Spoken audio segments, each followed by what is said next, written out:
Printing Dana's latest. Okay.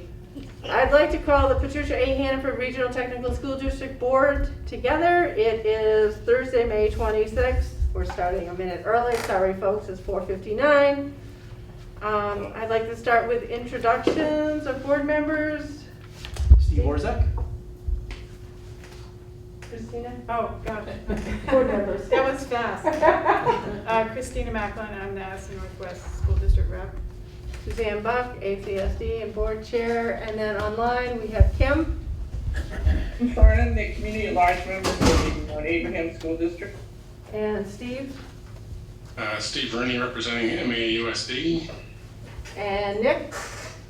Nick Colston, Lillian Sorum, representing ACSD. And Judd. Judd Markowski, resident of Bridport and WID member. And then we have for administrators.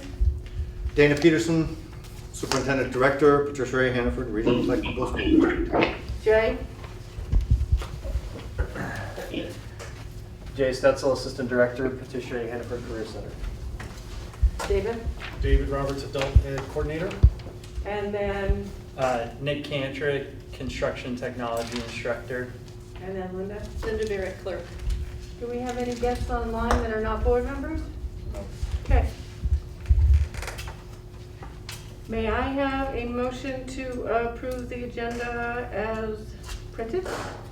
So Kim? So moved by Kim, Second. seconded by Steve. I do have one change. We do not have a hiring decision, so we will remove that. Are there any other additions or corrections to the agenda? Hearing none, we'll proceed to vote. All in favor, please say aye. Aye. Aye. Any opposed? Any abstentions? Motion's passed. Visitor comments. Nick, I'm presuming you have a comment, or? I'm a visitor. Go for it. Yes, actually, I wanted to, I'll stand for this, invite all of you, it's last minute, but our first tiny house project, our initial foray into tiny house building, is going to be officially delivered to the clients over this weekend. So tomorrow, Cool. we are doing the maiden voyage out of the bus barn into the parking lot. We'll see if it makes it with a roof on. Tight fit, and then we're gonna host kind of an open house. We still have, it's not completely finished. The clients understand that. We got as far as we could on the project with our time constraints, and they're gonna do the rest of the interior finishing. But we've got all the interior paneling, floor down, electrical wired, and we want to show it off. So it's going to be out in the parking lot behind my construction lab from 8 till 4. And if you are available and would like to come see it, I want to invite all of you to come check it out. The rest of the Hannaford Career Center classes are going to stop by.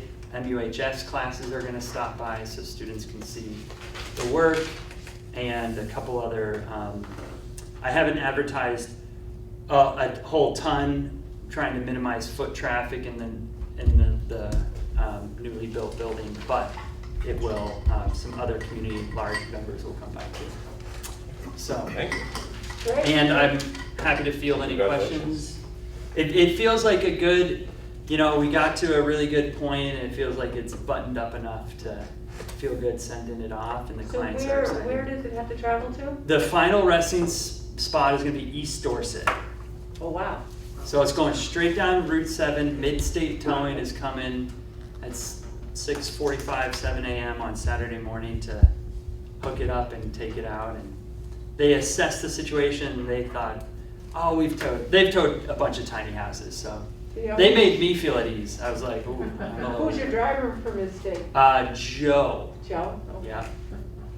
And you don't need permits or any of that to kind of go They're- over the telephone wires? They're covered, and we're within the road legal limits. So he approved the dimensions and everything. Wow. Joe did, yeah. He came by and measured everything. That'll be so cool. Will somebody be there to say goodbye to it? I'll probably follow it, although I was told I shouldn't follow it because I'll have a heart attack. You're supposed I'm to gonna leave. go down the road, so I should beat it Tuesday, but I'm gonna be going with it to make sure it makes it safely. That is so cool. Videotape it going out the drive. I'm gonna be videotaping tomorrow. Little tears running down your face. Yeah. Tell them about the banner. And so we collaborated with Lisa Rader, Design and Illustration. She printed out a big banner that says, built by students, construction technology, Hannaford Career Center. And we're gonna put it on the broad side, well, we don't know if the broad side or the back side.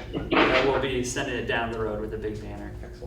Great. So it's definitely accomplished. We learned a lot, and we're excited for the next tiny house project, which has been delayed due to construction material, metal mostly, Supply chain. supply chain issues. Yeah. So instead of a student driver sign, there'll be a student builder sign? Yeah, exactly. So then maybe people will keep a little more distance. I don't know. Yeah. That's the wide load. Yeah. Well, that is great news, and Congratulations. Yeah. Thank you. Yeah, it's I an will- exciting time. try to make it over. But if not, maybe I could be there at 6:45 in the There. morning and watch it later. There you We might have time to take it to the transfer station because we were really curious about weighing it.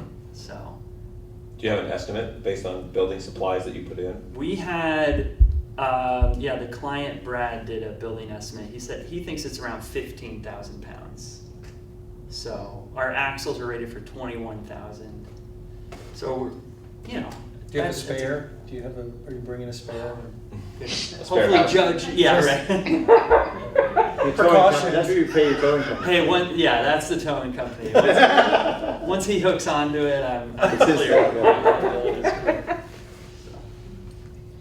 Well, great. Thank Great. you so much. and Thank you so your much. students and, Yeah, thanks good for your job, well support with the program.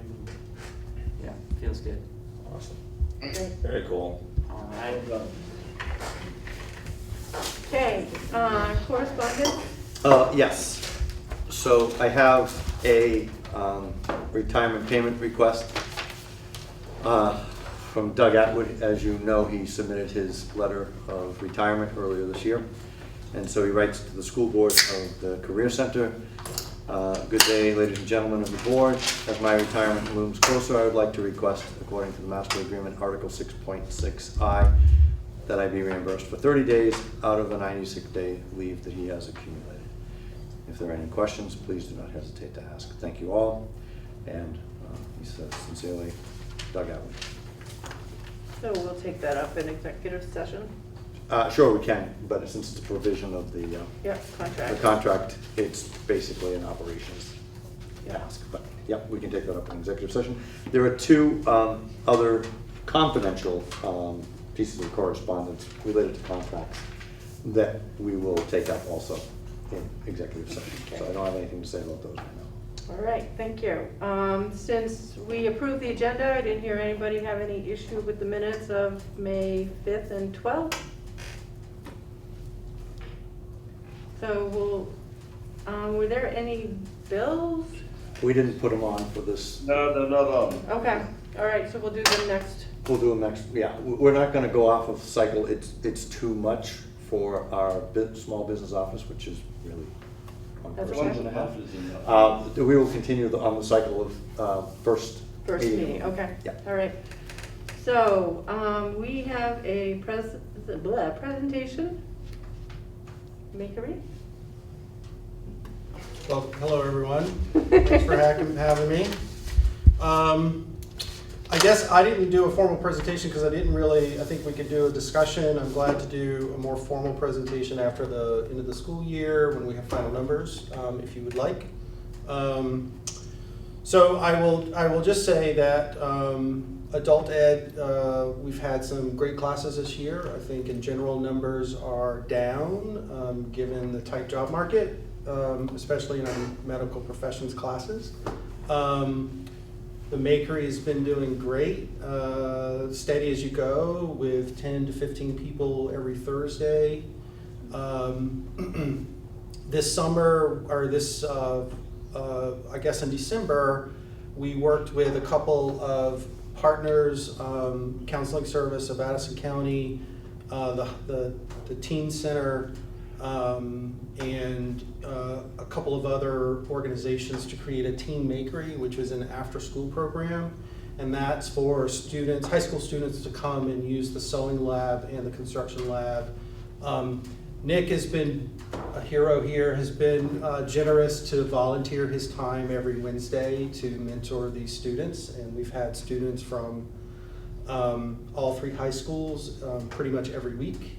And we feed them pizza, and it's about a 2.5-hour program. So they wanted us to continue it for the summer. We're not going to do that because of construction, but would look to try to continue it in the fall.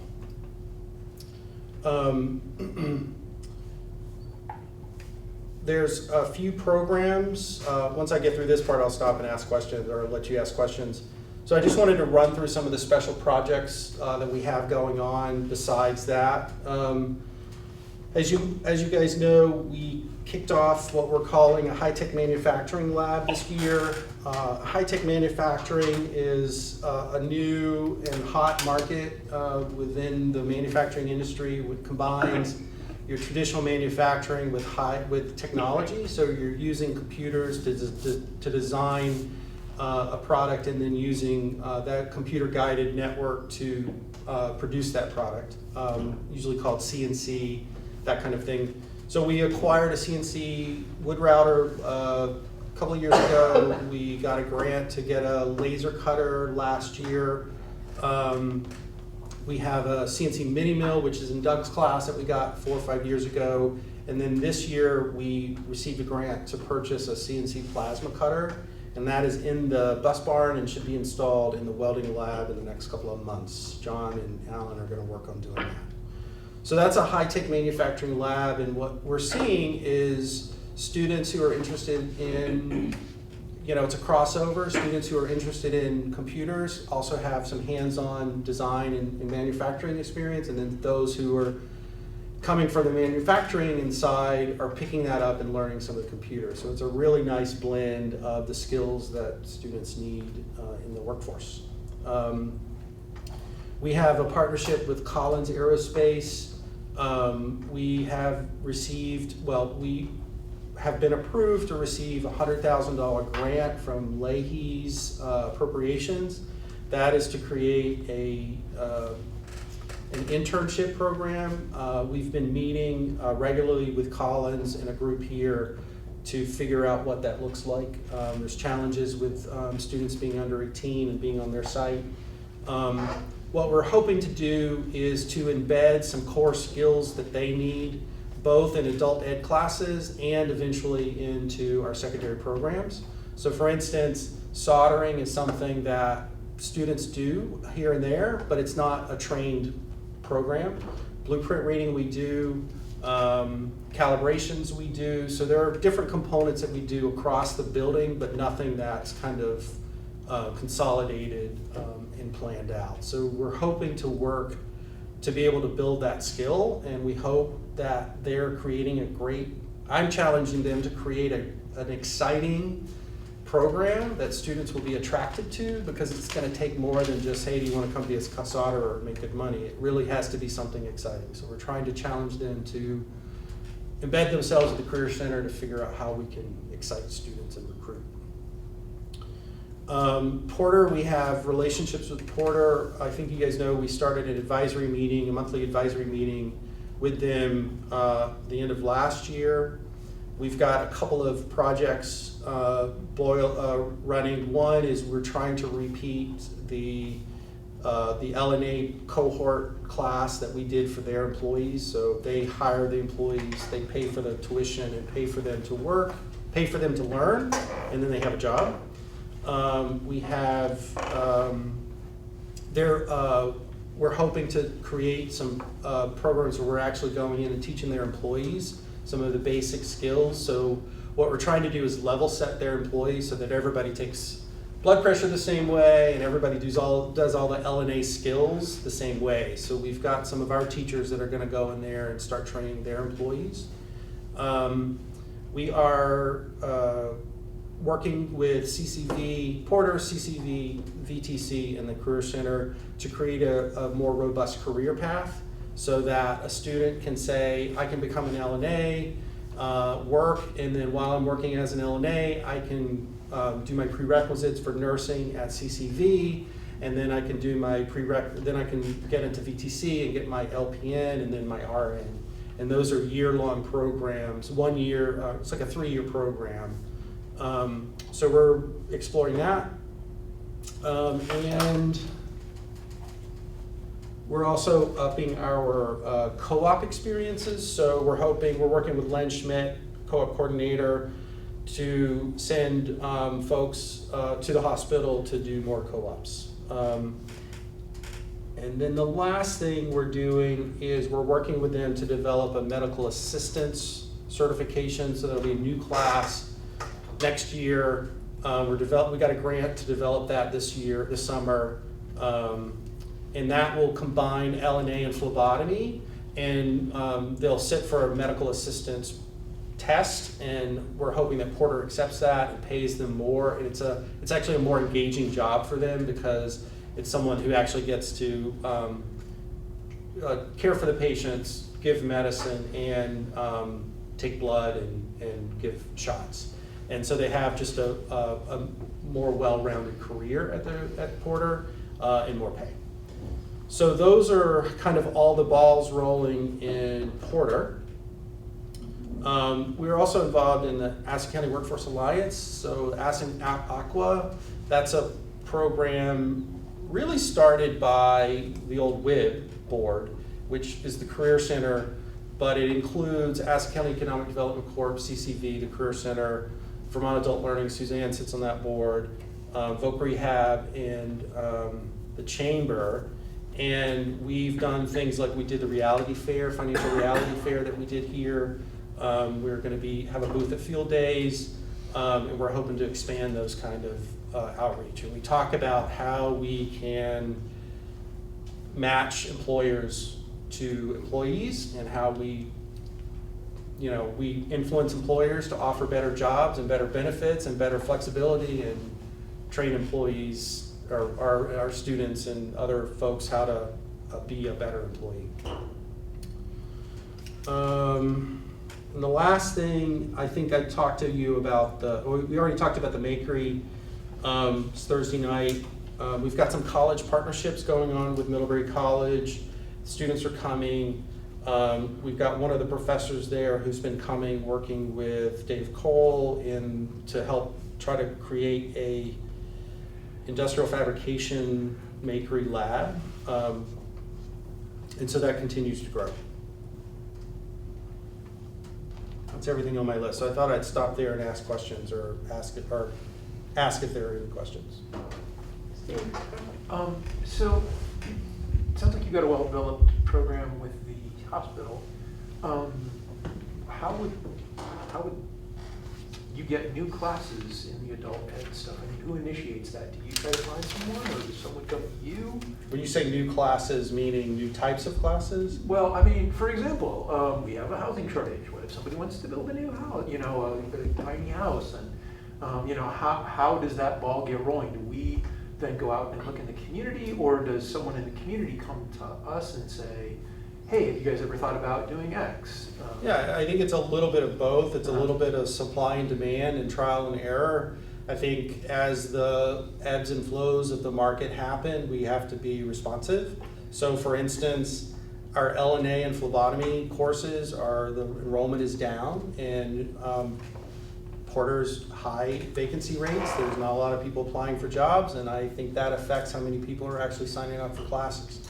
But our welding is taking off. We doubled the amount of welding students that we had this year. And so that's a very successful program.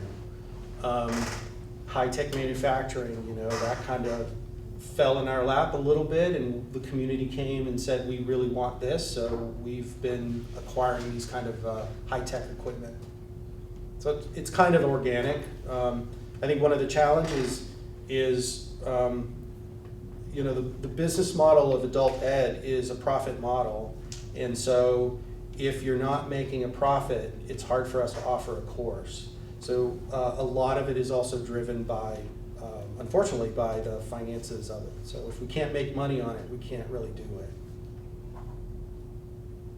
Anybody online with questions? Nick? Yeah, talking about finances, is there any interest out there for a basic accounting, a basic finance accounting course? There could be, but we try not to compete with CCV because Middlebury's small. So they're already offering an accounting and bookkeeping course. So we try to play in the sandbox nicely. So, and we've tried to do accounting courses and computer courses without a lot of luck. So, you know, we try things, put things out there, and we put things on the flyer, and sometimes people don't respond to them. So that's been in the past. Okay, thank you. I have a couple of questions. Christina? I was curious about two things. The Makeries case, you were talking about how generally like 15 people show up a week or whatever. Is it the same people, or are you seeing like different groups of people? It's mostly the same. You know, in the construction lab, you have maybe 5 or 6 really core people, some of the mentors, some of the people that come often. One time we had 8 Middlebury College students just walk in and be like, I'm here, you know.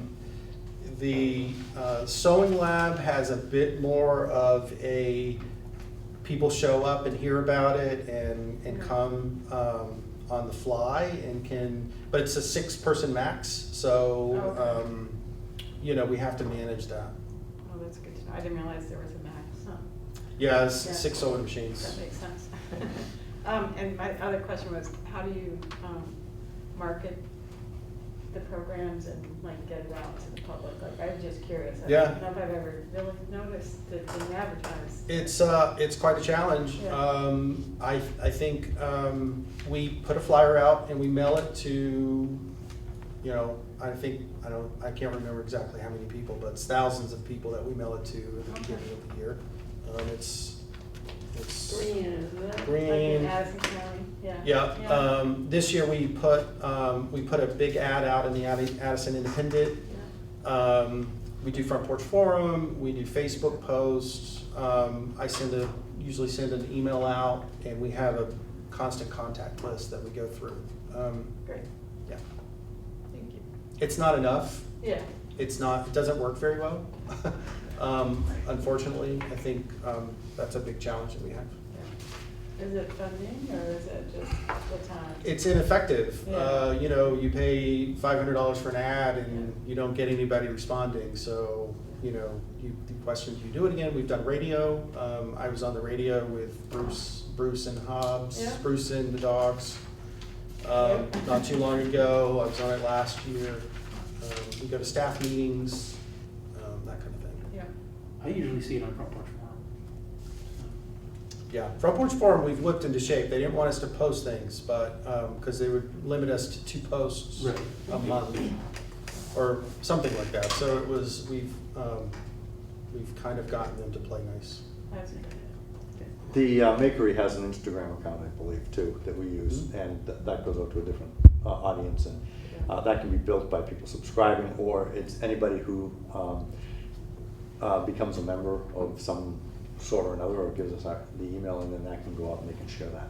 So that's a relatively new addition to the marketing approach, but that also helps.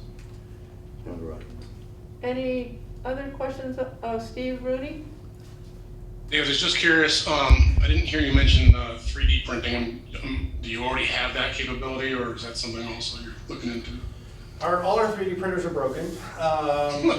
We use them for printing something during COVID, masks. Yeah, but I believe we just Ed put in for 2 new ones, I'm pretty sure. So those are being replaced. We had tried to get approval for 6. So we had, we had some internship money, so we had a couple of students design a 3D CAM class that we were able to give them a stipend to do. And they came up with a course, designed a purchase list. They wanted to purchase 6 3D printers and some equipment, and we just didn't have time to make all that happen this year. So both of them are taking a gap year, so we're actually hoping that they're going to come back and help us maybe do some teaching in the fall. But we're trying. Are the printers repairable? No, they're they're pretty. Good to know. Any when other? they run out, it's better to, they're not that expensive. It's Yeah. better to just replace them than try. You Yeah. could spend more than the Yeah. printer is worth Okay. to repair it. Are there any other questions online? No? Any other questions here? Thank you so much. One last comment. I just wanted to make sure everybody understands, because new board members, and I just want to make sure you guys all understand that the adult ed budget is not in the general fund. I think you guys, I want to make sure you guys all know that. So adult ed does not fund, I don't get, adult ed program does not get money, financial money from the Career Center. Obviously, we get support from being in the building and technology support for me as an employee and that kind of stuff. Our revenue comes from tuition and grants. Great. Thanks. Thank you. Good, thank you.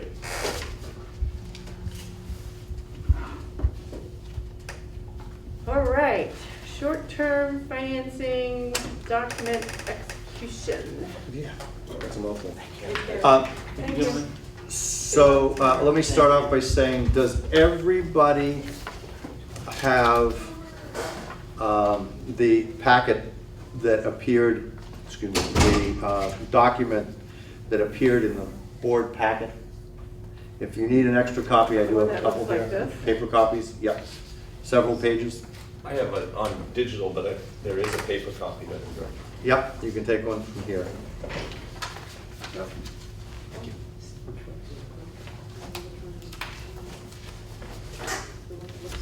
One that looks like this. Yeah. Do you want a hard copy, Steve? Yeah, Oh, because I don't see it in my packet. It's the anticipation note. huh? The anticipation note for $2 Yeah. million. Yeah. It's in. It's just one page, It's there. right? No, There you go. it should be 9 pages. Yeah, Trees only mine's put nine. one page. I only got one page. I printed it. Mine's 9 pages. Oh, well, it seems everyone's got different versions of it for some reason. I don't know how we could have different versions. It's in the folder. It's the only one that went into the folder. Yeah. It shouldn't be a single page, I don't So know. can you scroll down on yours, Nick? If you pull up the first page, will it scroll down? I It's got believe there's, a fancy blue border on the first page, and then there's yeah, 8 pages afterwards. after that, right. That's the document, Steve. So, what, So the highlights are, this is a bond anticipation note or a ban. On page 1, you have the total amount, $2 million, up at the top right-hand corner. It's also spelled out in words, much like a vote for a article on a ballot. And it's basically saying that as of the 26th of this will be due the 26th of September. We're expecting to have our bond financing by September 1st, so that gives us 3 additional weeks to reconcile any accounts. And that it's based on action that will be taken this evening, May 26th. That's in the middle of the, we'll call it the second full paragraph. Says May 26, 2022. And down below, we have the distribution date of June 3rd. The monies would be available next Friday. We need all or a majority of the board, after a vote, to sign this. I was anticipating, well, you do have a majority here of those present, so that might be enough. Folks online might need to come in and sign. Well, But- Kim won't be able to come in. I understand that. But we need, I mean, the majority of the board, the quorum would be 6. We have 7 this evening. If 6 people could sign this, well, then we can get it over to M&T Bank. Our treasurer also has to sign. That's page 1. If you look at page 2, it's the legal status for how this bond came to be. The board voted to put the article for capital improvements on the agenda, on the annual meeting agenda, which became the Australian ballot for town meeting on March 1st. That action was taken on January 14th. March 1st was the vote. The amount that, if you go down to the 6th paragraph, whereas the school board of directors has negotiated a temporary loan with M&T Bank, $2 million at 2%. Those are the figures that were presented at your last meeting, and that you voted to accept, and I notified M&T Bank of such. And then it indicates next paragraph down, that the board of directors and treasurers will execute this. And then 2 paragraphs further down, be it resolved that to the extent the proceeds of the note will be used to effect a reimbursement for capital expenditures previously made, so that will be for anything that EEI bills us for that have happened prior to June 3rd, and that this resolution shall serve as a declaration of official intent. Then at the very bottom, the last paragraph, we, the undersigned board of directors and treasurer, hereby certify that we, as such officers, have signed the $2 million face amount bond anticipation note, numbered 1 and dated June 3rd. That is all I have to review really quickly with you on that one. And once again, it references tonight's meeting, that you'll be taking action on that. And there is no legal action pending against the school. That's the second paragraph on page 3 at the end there. And then 2 paragraphs down, that we're in full compliance with all applicable open meeting laws, access to the public records, public bid, and public solicitation and procurement laws. And those have all been verified, particularly by our bond attorney that we secured back in April.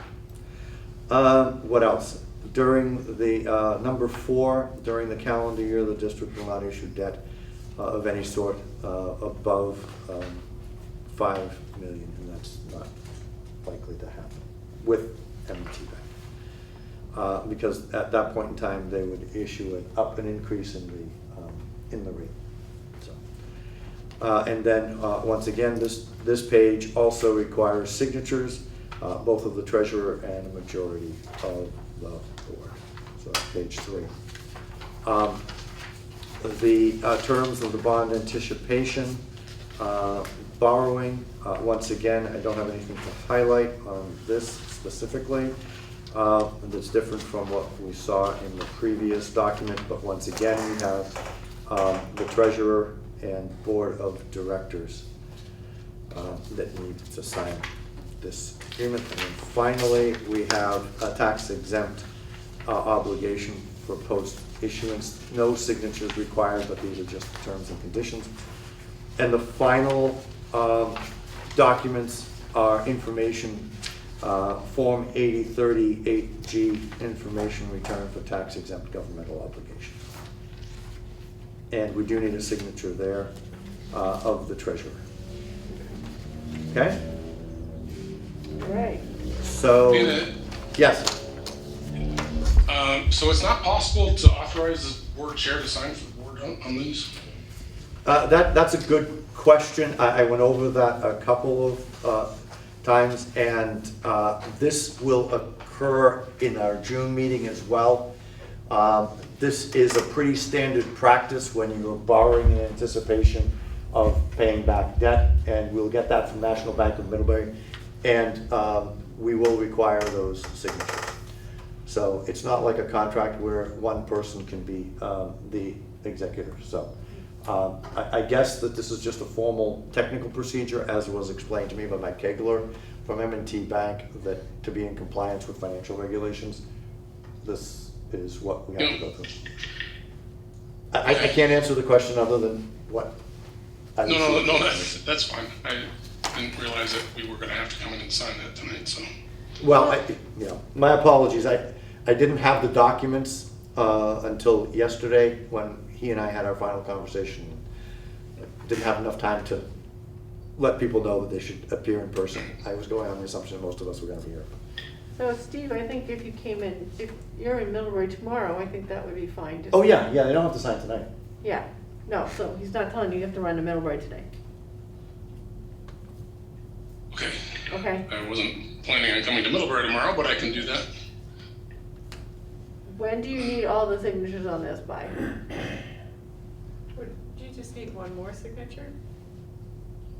2, 4, we need at least We need 2 six. We need six. Oh, you need 6. Yeah, that's the majority. We will need them. I can come in tomorrow. Okay, we can make it available for you at any point, Steve. Yeah. We're gonna need them because we have to take these over to the branch office, or they have to pick them up tomorrow afternoon. So Jane Beck is already scheduled to come in tomorrow afternoon at, I think 1:30 or 2 o'clock for her signature on that.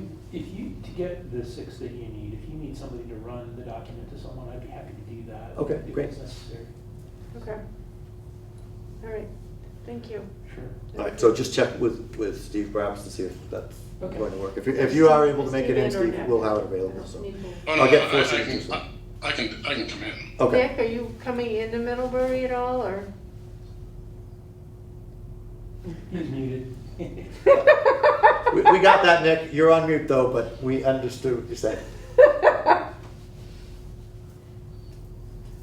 you coming to play golf tomorrow? Still Oh. muted. Does he know he's muted? Do you know you're muted? Can you hear us? He is muted. Nick, you gotta unmute. I'm still muted, I'm sorry. No, you're good. Yeah. No, I Yeah, get you you. better. I will be in Middlebury tomorrow morning now. There you go. And Wonderful. for your information, the golf is happening right now.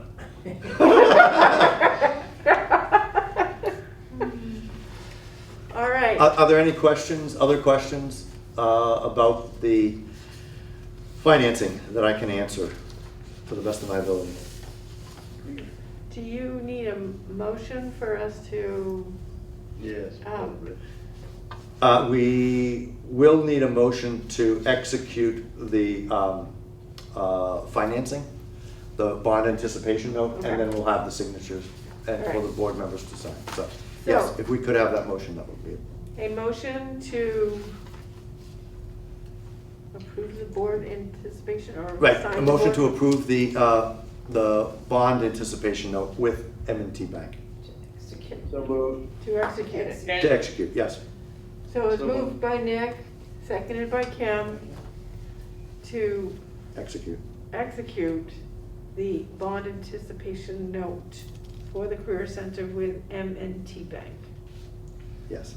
Is there any further At discussion? a rate of 2%. Oh.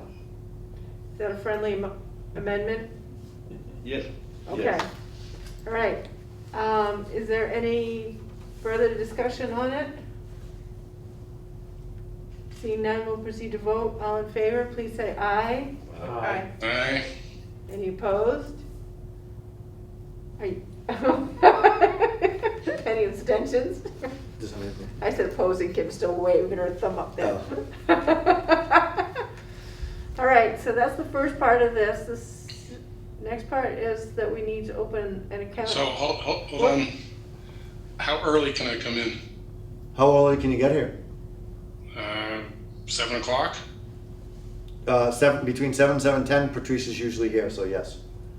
So if I got there at 7:30, That would be, Somebody- yeah, should be here at 7:30. There might be other people here at 7:30, but yeah. all right. She gets here And usually she'll- between 7 and She'll have 7:30. that available at the front desk when I come in? I will leave it at the front desk with your name, or the sticky with your name on it. Thank you. You're welcome. Thank you.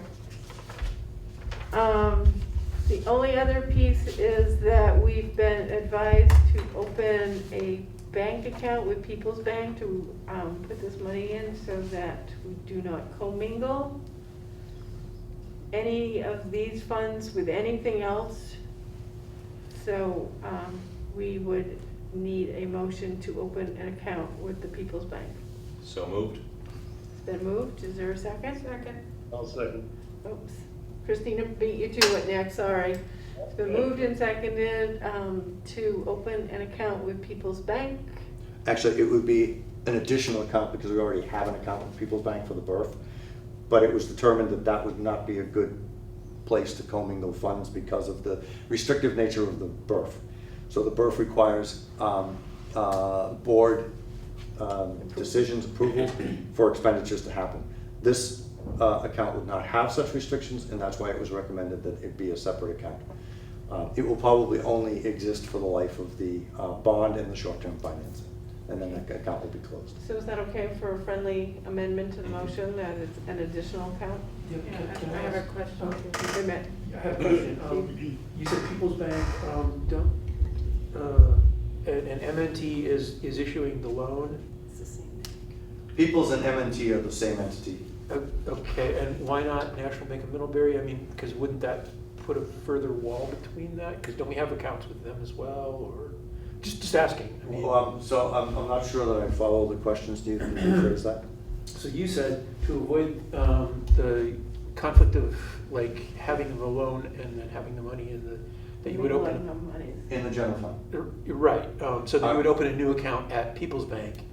Correct. And so, but it turns out that that's actually the same institution, isn't it? So why are we not using National Bank of Middlebury? National Bank of Middlebury holds most of our funds. Okay. The only fund that is currently at People's or M&T is the BRF. Okay. The recommendation is for us to open a separate account someplace, any place, to be able to do that. Because we have relationships with both of those banks, the easiest would be, because they are providing the financing, we don't have to worry about wire transfers. And that separate account at People's M&T would allow us to deposit their money directly right away without having to deal with wire transfers and additional paperwork. And the bond financing could go directly in there. They're just recommending that it not be commingled with other funds in an open account. So we would have to open an account someplace, and we already have a bigger relationship with National Bank of Middlebury. So that's enough of a wall, just having it in a separate account? Absolutely, is enough of a wall. yes, nothing at all. Okay. And the board voted to accept the terms of People's M&T Bank Right. last meeting rather than National Bank of Middlebury. So. Because the interest rate was lower. Right. Right. Christina? I'm just wondering, for clarity's sake, should we refer to the bank as M&T or M&T Peoples or Peoples, or, because we just voted on. It's gonna change pretty soon. M&T is gonna be taking over People's, and People's will no longer exist Okay. pretty soon. Yeah. I just wanna, yeah, because. What I've been doing when I've been sending any correspondence, I say People's, in parentheses, M&T Bank. Which is how they're referring to themselves right now. That's right. Okay, great. And some of the documents that we get say People's and some say M&T Okay. and some correspondence, so. Okay. It's actually the People's Division of M&T Bank, I think technically. Yes, right, correct. For what it's worth, I mean, think you we- hire me to Linda provide you does with cover arcane that, yeah. information, I'm sure. Okay. Formerly known as People's Bank. Right. Is there any further discussion on the motion? Hearing and seeing none, we'll proceed to vote. All in favor, please say aye. Aye. Any opposed? Any abstentions? Motion's passed. Okay. Which one do you want signed? We'll do a new one, and I can just highlight this where we'll send this around. This is. Okay, so while Dana's highlighting, or I can highlight. Yeah, You go ahead, Start and the I'll owner's start the next one, yeah. representative selection. And Yeah. go through, you'll see them. Actually, if you want, Suzanne, you can use mine as That's okay, I got an it. example. Okay. I'm all set. I had highlighted all of the stuff I needed to review with you, so. Okay, so we have the updated proposals. I think you should have received everything the other day. I was waiting for both of the proposals to come in, and you have PCI and you have you have the VISCC. And you have the difference, and you have an explanation. I sent you all of the email correspondence that served as clarifications. Rather than going over all of the details, if you have questions, I'd be happy to answer them. One of the things, I will start out by saying, one of my tasks from the last board meeting was to run an agreement by legal counsel, and they found that the initial proposal submitted by PCI passed legal muster. There was a recommendation to add, insurance rider and indemnity that they would be able to provide, and they said that they would do that, and that they were not an employee of the district. And then one other thing I added was about photographing. We had talked about that, but I didn't see it in either of the original proposals, and they both agreed to document progress through photography. So those were the things that I had been charged with, and I executed those tasks. So at that point, I will entertain any questions about the information that was shared back with you. Marty from PCI only answered the questions in an email or email form, and Mark Blanchard answered some in email form, but also submitted an updated proposal.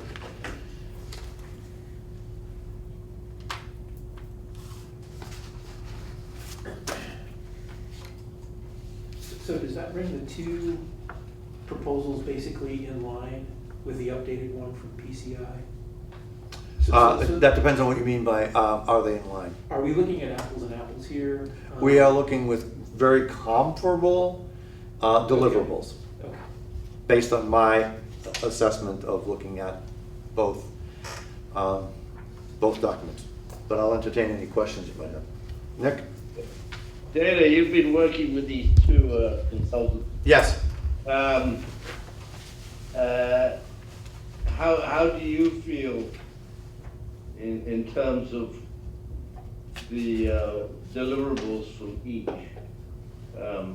Reading the material, it seems that I'm talking off the cuff, but I have the impression that Marty Spaulding with PCI has a good understanding of what is required. What is your opinion? Marty Spaulding actually took the time to come down and meet with John Curler. He spent, I don't know, 3 or 4 hours walking through the building and talking with John about the needs prior to submitting his proposal. Both, I've talked with both and exchanged email correspondence with both leads, and they are quite competent and quite knowledgeable about the tasks that need to be considered and how they would go about the process and procedures. So I believe that either one of them could do an adequate or competent, excuse me, not adequate, but competent job in executing the responsibilities. But it does appear that PCI is significantly cheaper. Yes. Less. Yes. Well, their estimate is cheaper. Their estimate is cheaper. Neither one of them are a fixed price. That's correct. Could you let Dana respond, please? Sorry. So restate your question, Nick. It appears from the numbers that are being quoted that PCI is significantly, or could be significantly less Based on the numbers that based on the hours that PCI has calculated, they would be significantly less. It would be probably 40% of what is it, VISCC has quoted. There is a clarification in the VISCC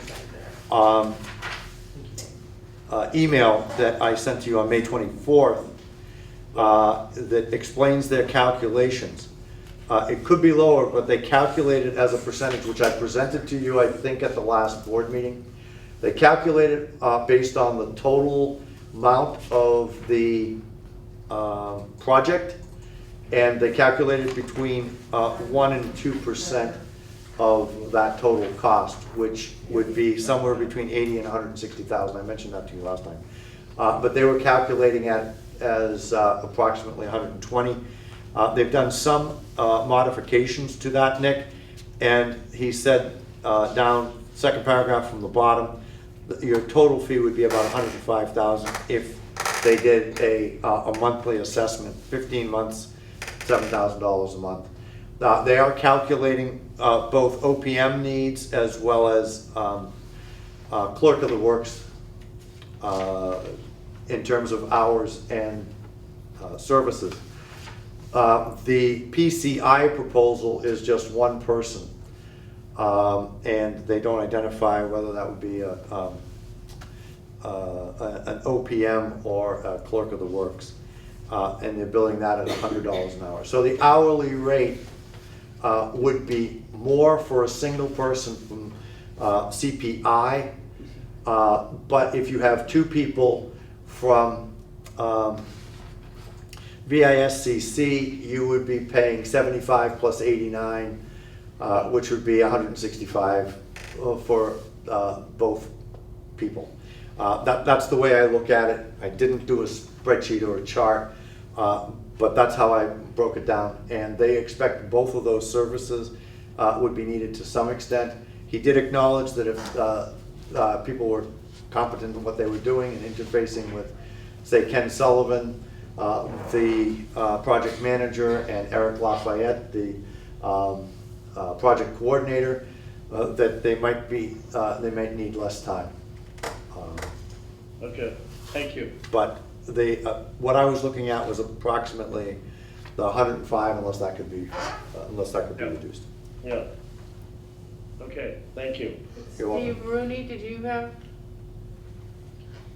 Well, I thought, Dana, thank you for working through both of those proposals. I think Vermont Inspection Services, I think they're making a little bit more out of it than it perhaps needs to be. I think Marty's proposal looks like it's more in tune with really what we need. And having the two roles, I think just further complicates the picture. You know, whether you need a clerk of the works, and then one day you're talking to a project manager, and then one day you're talking to a clerk of the works, when Marty's able to handle basically both ends of that spectrum in a single communication. So, you know, I'm satisfied we've done some due diligence here, and I'd be willing to make a motion to accept the PCI proposal. So is that a motion? If you're ready to take one. I'll take one. Kim, is that a second, or is that you have a question? Oh, Kim's muted. Second? Okay, it's been moved by Steve Rooney to accept the PCI proposal, and it was seconded by Kim. Is there any further discussion? Seeing none, we'll proceed to vote. All in favor, please say aye. Aye. Aye. Any opposed? Any abstentions? Motion's passed. I will send a thank you note to Mark at VISCC, thanking him for all of the time and his interest in our project. Yeah, good. Okay, the next item is board retreat planning, July or August. I've heard only back from one board member, so we still have time. So if anybody has any dates that, like, they're going on vacation, want us to stay away from it, or they prefer a certain day or something of the week, please let me know so that we can find a date. And then we already have a couple of suggestions for work for the day. So anybody else have any other suggestions, please let your chair know so that she can figure out how long we need to be, what I need to order for food.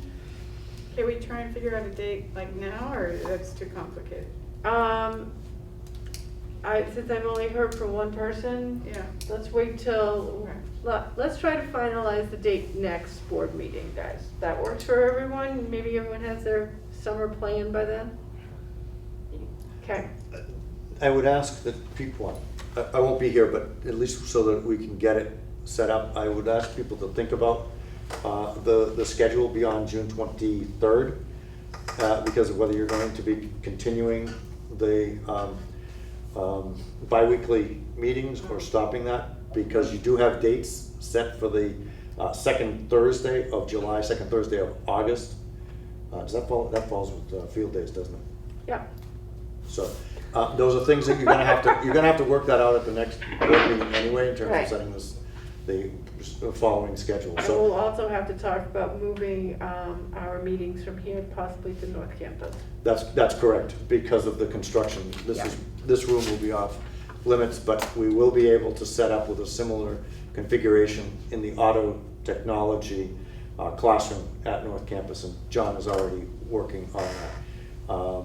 By the way, we have meetings each week with the EEI folks, and I will invite Marty to our next meeting next Wednesday to be present as part of the ownership representative of the work moving forward. Okay. So, All right, so we have a few things to think about and come prepared with calendars. How's that? Legislative focus meeting, June 26th. We have talked at the community engagement group about inviting. that's a mistake. That is a typo. It should be the 23rd. Oh, sorry. It's June- 2 weeks. It's 2 weeks after the 9th. So Okay. I guess I'm failing on the. So, typos. June 23rd, that must be almost the last Thursday of the month. It is the last Thursday.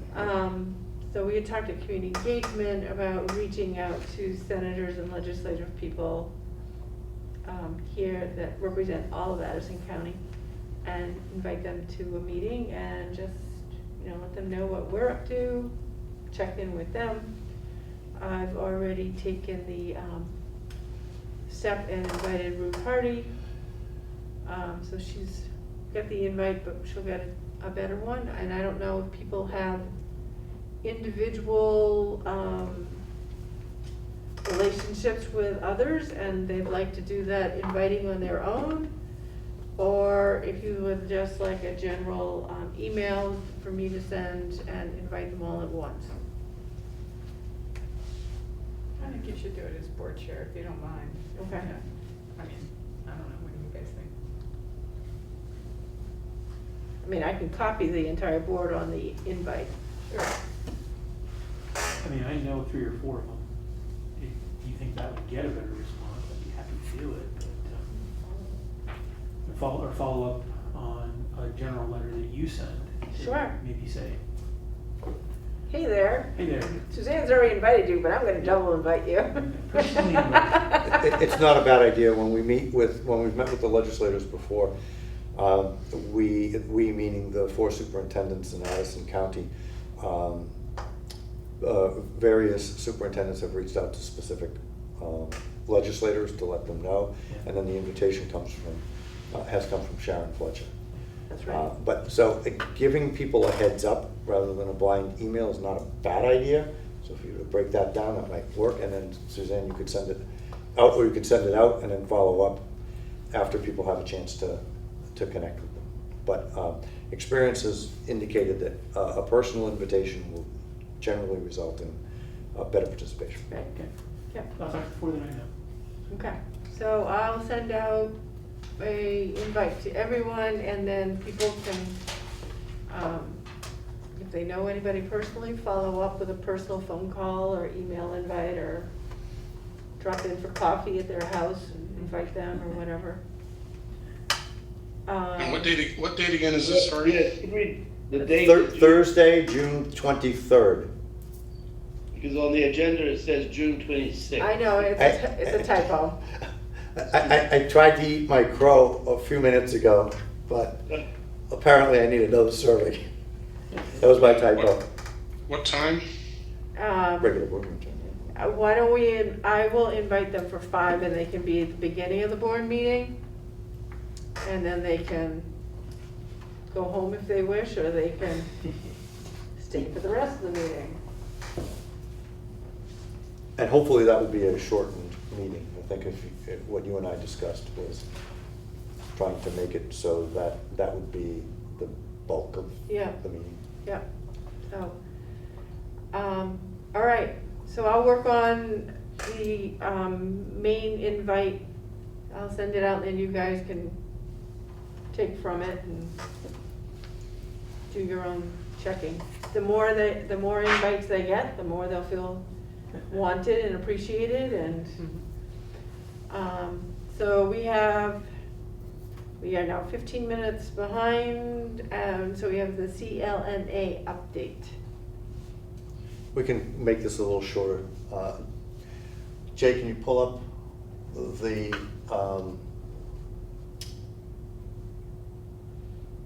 program of studies? The sample one that we showed to the, with Otto and design illustration so that the board. You should have in your packet a series of questions. Yep.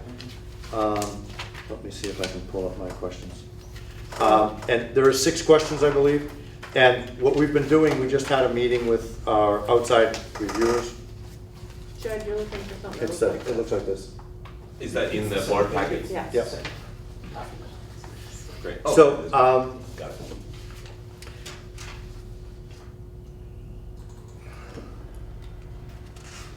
is that the wrong one? If Jay can't find it, we More can just go questions through for the size, scope, questions. and quality? Yeah, it's not, I don't think that that's what it is. I may have put the wrong one in the packet. The other ones are program studies. You know, the matrix. Yeah, where's this one? Sorry, I think I gave you the wrong set of questions, but we have them in here. The first question is, does the program incorporate relevant academic, technical, and employability skills? That's not the one, right? No. Yeah, that's. I apologize. Yeah. So in addition to typos, I copied the wrong document and put it in there for you. So if you're looking at the screen, and you can share that, Jay, that'd be great. Can you folks online see the I'm screen? sharing it momentarily, Okay. I believe. Yeah, we can see it. You can see it. You might need to make it a little bigger. I don't know. Is it readable? Is it legible? Yes? Yeah. Okay. So we have 6 questions in the program of studies matrix. And this is called sample because we're building the full one. And we have 2 programs here. So just to give you an idea of the questions that we're having everybody go through, and we'll be doing additional work. We've set up meetings, meaning we, Len, Jay, and I have set up meetings with faculty to help complete any of the questions that may not yet have fully developed responses. But this will give you an example of what we are doing. So the first question is, does each program incorporate relevant academic, technical, and employability skills at every learner level, pre-tech, year 1, etc.? And so in automotive technology responded yes. We're going to be working with them to just elaborate a little bit. So at the design and illustration said yes, but the technical program is only a 1-year program. That is true, but we can also elaborate on Yes. that. We've taken these to our outside reviewers and they've given us some focal points to be able to help expand our responses. And then this document will be linked to our comprehensive local needs assessment, which we submit for review to the AOE. Yeah. The second question, are students in each program earning recognized post-secondary credentials? Which ones? What are the opportunities for improvement? You can see up there the automotive technology program answered yes, and that they earn ASEs. There's not necessarily an answer for improvement, but we will see Right now, our automotive technology program is one of our most compliant programs and most aligned to industry needs. So we're not as concerned, but we would like there to be some consistency in the way that people respond to the questions. Design and illustration, on the other hand, says currently the portfolio has not been approved by the state as a post-secondary credential. It is listed as one in our documentation from AOE. That can count, but it hasn't been approved nor a process designed. So we are somewhat in compliance, but AOE has to take, or somebody has to take action that is then blessed by AOE for that to be an approved industry recognized credential. It is quite a bit of work, and it's quite complete and comprehensive, and it's been touted as an exemplar of how student work can be showcased. Yes, Steve? What we're looking at up there, is that two examples of what you're Yes. getting back, or this is the only two that have responded? No. Okay. Those are two examples, Got it. and we selected them for a variety of reasons. Got it. Things that we know that they need to improve on, but also to have some dialogue with you about what is actually happening on the ground and people responding to the questions. It will be more fully fleshed out, and we'll give you a copy of that when we do our final presentation. Okay. Where were we? Let's go to the third question. Are students in each program earning college credit? If not, what are the barriers and how might they be addressed? So Auto Tech says yes, 4-credit VTC course. However, few students are able to earn these credits. Vehicle electronics is very theoretical, which is challenging for many students. Possible solutions are beginning the electronic skills and learning during the first year of the program. Another solution is to consider a different dual enrollment course that would be applicable to entering the auto field. So we do have students that earn it, but AOE would like to see a majority of people participate and be realistically able to learn it. So on this one, Auto Tech has done an excellent job of expanding. So even within a particular program of studies, sometimes they answer it fully, and sometimes they have abbreviated answers. So design and illustration says yes, CCV, graphic arts 1, and listed that in 3 credits. So they are also compliant. That's pretty succinct, but it's to the point. Are the students being retained in the same program of study? What it means by retention is that we have usually 2-year programs. Retaining is not being held back, but they are continuing on in the program as a concentrator. So the first one is yes, but seniors admitted to year 1 reduce the possible retention rate. We also got some language from our outside reviewers about how to better characterize that, because seniors aren't really eligible to be retained. So the response by our program of studies instructors was that seniors are changing that retention rate, but seniors aren't eligible. Right. So we just have to, we, Jay, myself, Len, have to be able to consider that when we're doing our executive summary. Design and illustration says non-seniors can do a second year, but the program is designed to be completed in only 2 semesters. In other words, students are eligible to take the course a second year, but we have a question about how well that's differentiated. Is it just for more experience, including co-op? How is that working? And how we would like that to be consistent across programs at the Career Center. So, and lastly, how fully, number 5 is, oh, did I skip one? 5. No, you 5. haven't got me. Maybe there is a number 6. Sorry. How fully are our programs aligned and articulated across secondary and post-secondary education? Automotive says fully integrated because the program has a pre-tech opportunity as well as 2 IRCs and dual enrollment credit.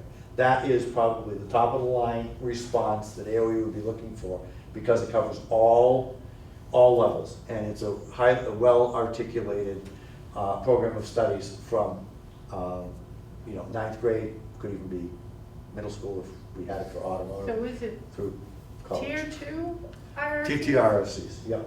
Tier? Tier 2, TIER, Okay. yeah. All right, because you had said two TRCs, so I was, Yeah, well, they have Tier 1 and they have Tier 2. okay. Tier 1 is like OSHA 10. Tier 2 is game of logging and ASE, the electronics, dual enrollment. No, that's not an IRC. ASEs are IRCs, sorry, getting my Okay. dual enrollment and IRCs. So all ASEs are approved Tier 2 IRCs. Whereas forklift operations, which they do both at both North Campus programs, are only considered a Tier 1, as is OSHA 10. They also have SP2s. The automotive, the transportation cluster has moved to SP2s, is that right, Jake? For their safety certifications. Those are considered Tier 1.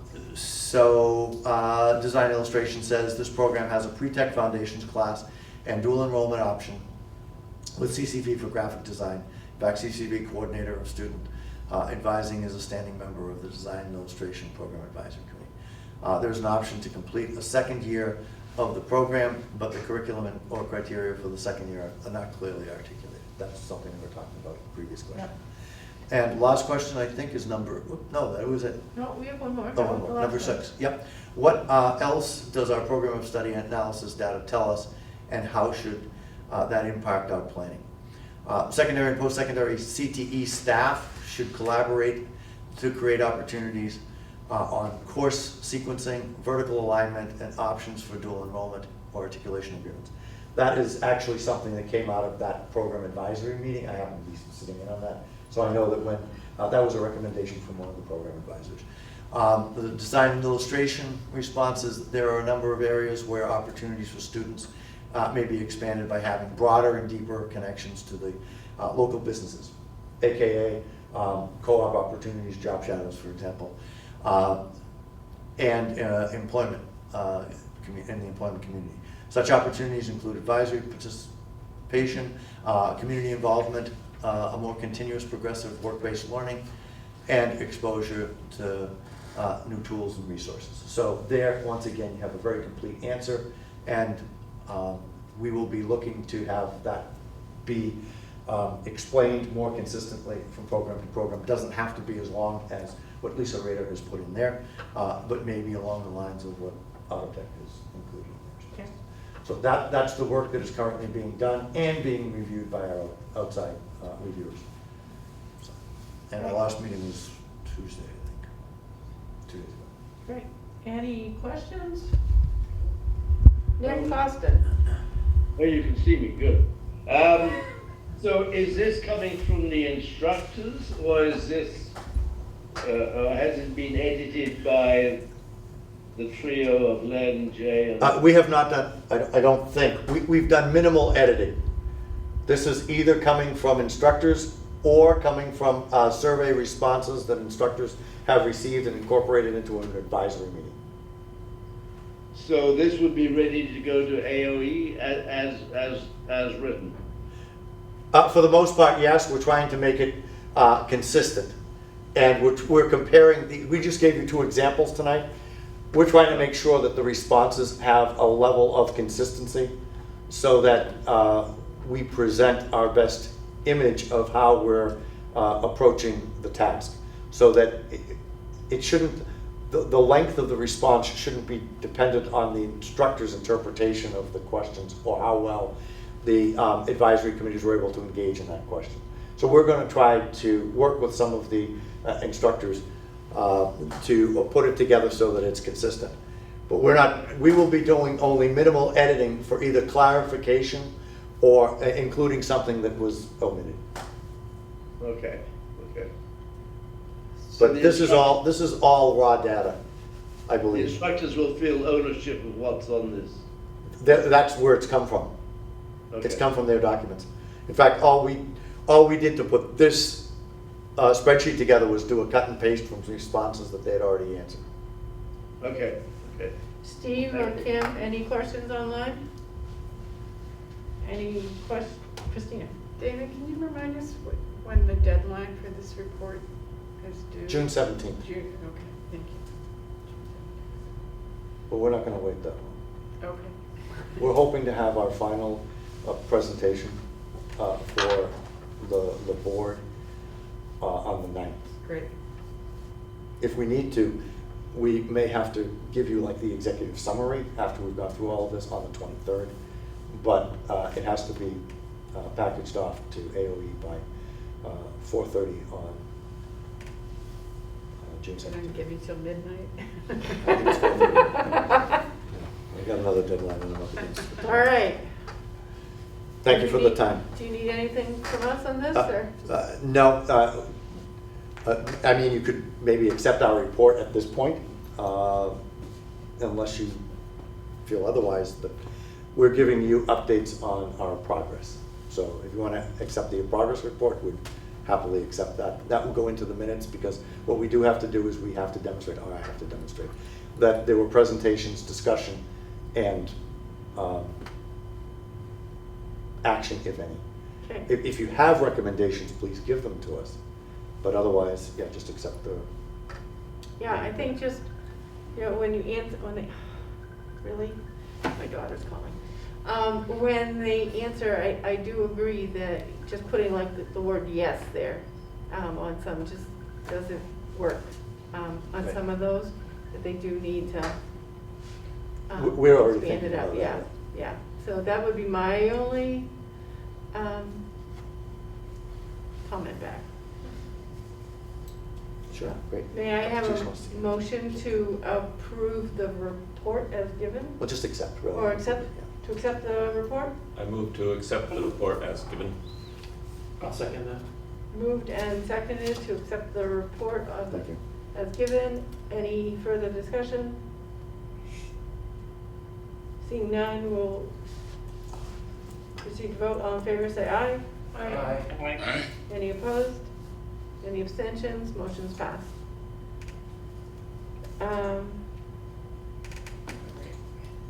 Okay, so we're moving into the informational agenda. Yeah, and I apologize, I copied all of these things, but we weren't planning to do reports.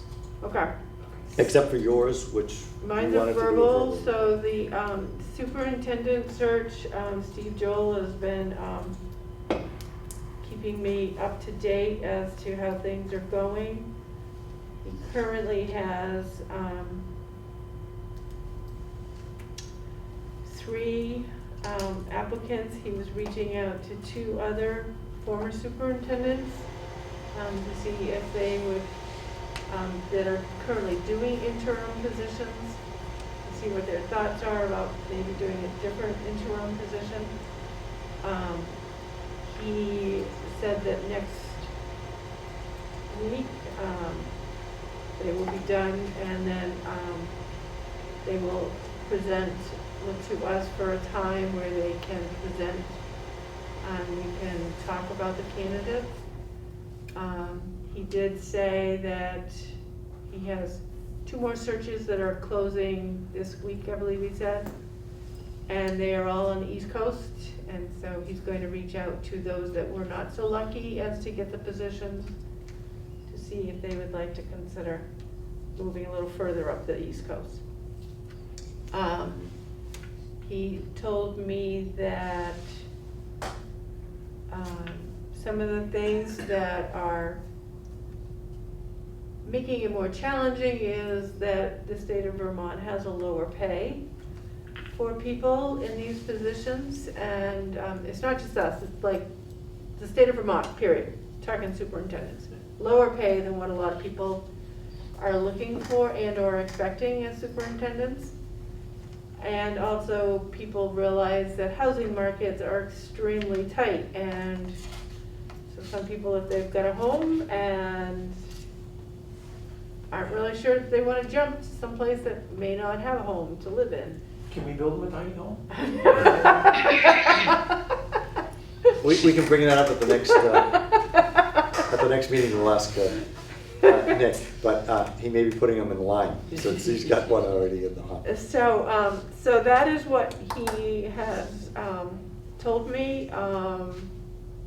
So that's about all that I know, but he did say that if we go with an interim, that we would be he would keep tabs on when other superintendent positions are going out, and he would make sure that we are out like in November, ahead of the crew that would typically go in December, so that we beat them by a month and go from there. But he and his firm will not just leave us with an interim and say, there, we'll see you in a few months to start, but they would also support the interim as if they were supporting a first-year superintendent.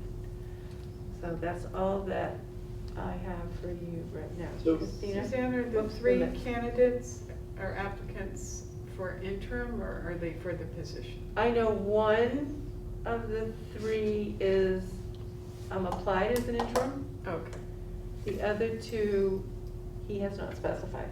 I see. And I didn't get a chance to ask. Nick, was that a finger up for a question? It was, when are we gonna get to see these, the candidates?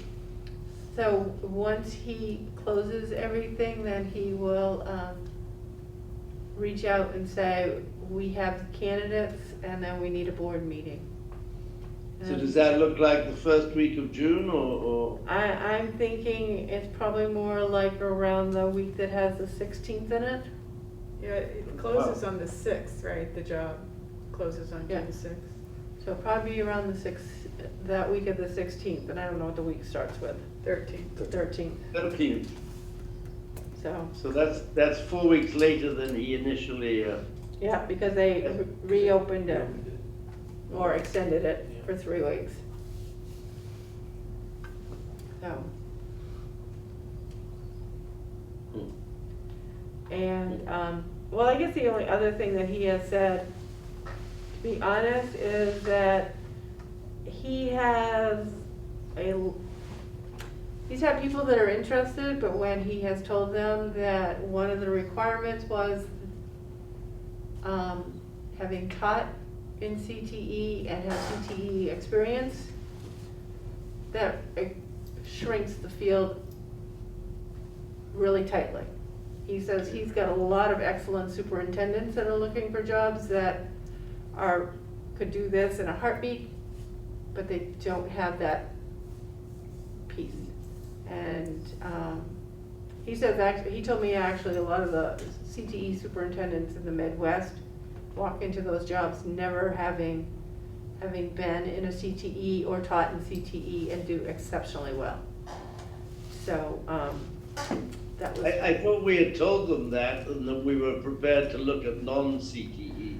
Yep, and I think that at least one of the candidates that he has currently is a non-CTE person.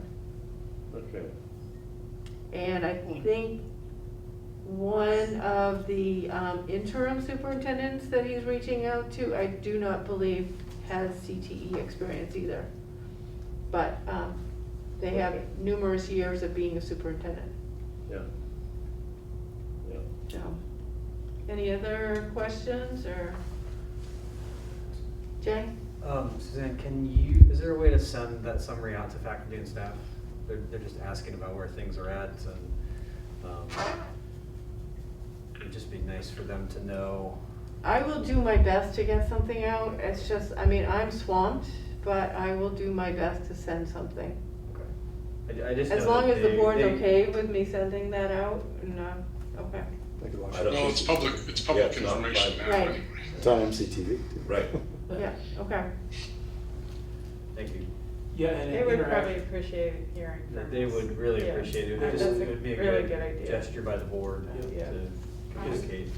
They've, like whenever I've talked to anybody, they say, so what's the status of the, and I'm like, I can't really say anything about that, but I know that that's very high in their agenda. I mean, that's uppermost in their mind right now, Okay. so. And I don't send anything unless you guys tell me to do it, so Yeah, I'm not gonna write for you guys. I mean, I think Jay's right, you know, it's creating anxiety, and that's not necessary because we do have some answers, and at least, you know, give them some reassurance that the process is moving, and if nothing else. Yep. Suzanne, I think you could even ask Steve to put a brief summary together and send that out. No reason to put it on your lap, it's his work. Just have him have him write a little brief summary status report and send it out. Okay. I'll That's a ask great him. idea.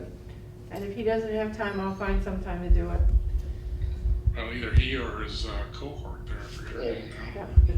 Yeah. So, is there anything else, folks, before we, sorry, I really wanted